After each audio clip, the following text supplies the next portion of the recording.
Ian, can you sum up the emotions at the moment after a game and a result like that? I've just taken my time in the shower there, and all of the boys have been chatting about it. But for me personally, and the players and all the directors and the management staff, we're over the moon to have picked up a draw to take it to Wembley, and disappointed on the same card as well. So because we've led for quite some time in the game, and kind of Tottenham's class in the second half shone through, but Davo's last minute equaliser sent the stadium into ruptures. Did most of the players think when they brought their big names on, they got the penalty, they went ahead, there was about 6 minutes left, I think, that was it? No, not me personally. I've been asked that question already in a couple of interviews that I've done after the game. There's always another chance that's going to come up because there's still 6 minutes to play. And fortunate enough, it fell to Davo, and he slotted it away nicely. And in terms of the game itself, you've played on the pitch, the new pitch, an awful lot of debate about it. What was it like for the players today playing on that ground? It felt good, you know. We've gone through a kind of a difficult kind of couple of months playing on the pitch prior to that, but you know, you have to deal with the card you're dealt. Unfortunate enough, the card dealt today was a nice pitch, and we played some nice football at times on there. In terms of games that you've played in your career, the atmosphere and the whole occasion, where does that go? Because it felt very special to be there today. Yeah, it did. You know, the football club Rochdale, and this ain't speaking out of term, we do run it on kind of a low budget for League One, and for the fans, the board of directors, the management staff and us as players, today was special. You got that sense as we went out at the initial part of the warm-up prior to the game starting, and it was just like an amazing buzz around the place. And then the game kicked off, and it had that sense of something special was going to happen today. What is it about you in this competition then, with the number of goals you scored? To be honest, I don't even look at how many I've scored, and I don't say that flippantly either. Like, I just play each game as it comes. We was laughing and joking about this the other day. Like, I didn't know who got drawn against that when we played against Millwall until like a couple of days later.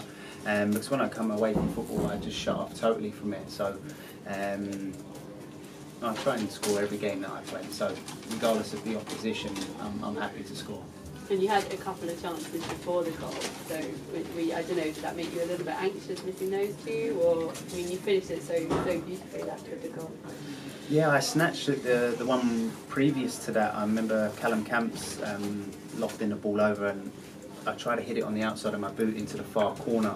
But I knew I'd get another chance because I made those runs in and around the box, and fortunate enough, I chose the right technique at the right time. So if you're one of these footballers that doesn't pay a lot of attention to football, you won't see all the nice things that people say and write about you tomorrow then. It's part and parcel of football, you know, that they're saying good things maybe tomorrow, but the week after they might not be, so I don't get too caught up on any kind of media attention. For the prospect of going to Wembley? I'm so excited. It's actually my dream come true, playing at Wembley.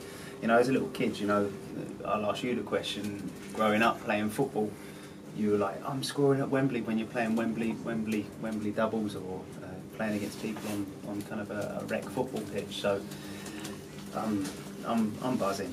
I've probably said buzzing about a million times during the past couple of weeks, but you know, I'm excited personally. I know the players are as well. Just what does the cup mean to a club like Rochdale? Because there's a lot of detractors from the FA Cup. Is it still, you know, as magical as it can be for you and the club?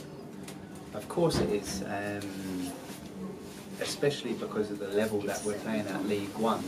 To be in the 5th round and taking Spurs to a replay, the FA Cup is kind of one of the most prestigious competitions in the world. I've not looked at it in any other manner than it's kind of magical and special to me personally. Do you still feel you're in the tie, despite obviously now having to go away from home? You still have that hope? Of course, but what do you think, like watching us today? Do you think we gave a good account of ourselves? First half I thought you were a better team, brilliant, yeah. It was amazing, wasn't it? Yeah. It goes to show that kind of the beauty and the magic of the FA Cup. You've got to dare to dream. Do you have any kind of childhood memories of watching particular matches from Wembley or anything about Wembley that stands out? A little bit of a sore point, this one. I remember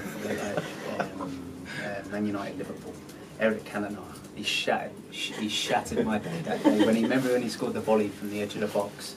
Amazing technique and finish, and I'm a Liverpool fan, so that was my earliest memory, and you know, that's the beauty and the magic of the FA Cup right there.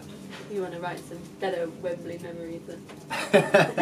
It would be nice to. I'm going to go into it confident, and so are the other players as well.